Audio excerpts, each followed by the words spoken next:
புதுக்கோட்டை சட்டமன்ற தொகுதியில் போட்டியிடும் பாஜக வேட்பாளர் ராமச்சந்திரனை ஆதரித்து பாரதிய ஜனதா கட்சியின் தமிழ்நாடு மாநில செயற்குழு உறுப்பினர் ஏவிசிசி கணேசன் தலைமையில் புதுக்கோட்டை மாநகராட்சிக்கு உட்பட்ட தொண்டைமான் நகர் திலகரில் மேலை 3ஆம் வீதி பகுதியில் கொளுத்தும் வெயிலில் பிரச்சார வாகனத்துடன் சென்று வளமான தமிழகம் வலிமையான பாரதம் என்கின்ற பதாகையை ஏந்தியபடி மோடிஜி அவர்களின் சாதனை விளக்கங்கள் பிரசுரங்களை தாமரை மலர்களையும் வீடு வீடாக வழங்கினார்கள். தாமரை சின்னத்திற்கு பாஜகவினர் வாக்கு சேகரித்து பாஜக மாவட்ட செயற்குழு மூத்த உறுப்பினர் சுப்பிரமணிய நாட்டராயர் முன்னிலையில் வைத்தார்.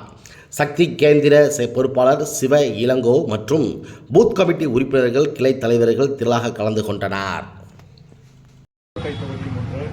இந்த புதுக்கோட்டை தொகுதியில் தாமரை சின்னத்தை மலர வைப்பதற்காக எங்களது களப்பணியாளர்கள் கிளையாக தெரு தெருவாக வீடுகளுக்கு சென்று பணியாற்றி வருகின்றார்கள்.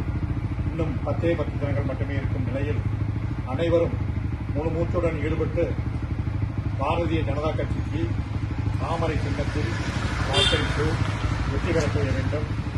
நமது பாரத பிரதமரின் உயரிய கனவான வளமான தமிழகம் வலிமையான பாரதம் அதை வலியுறுத்தும் வகையில் நமது பணிகள் அமைய வேண்டும்.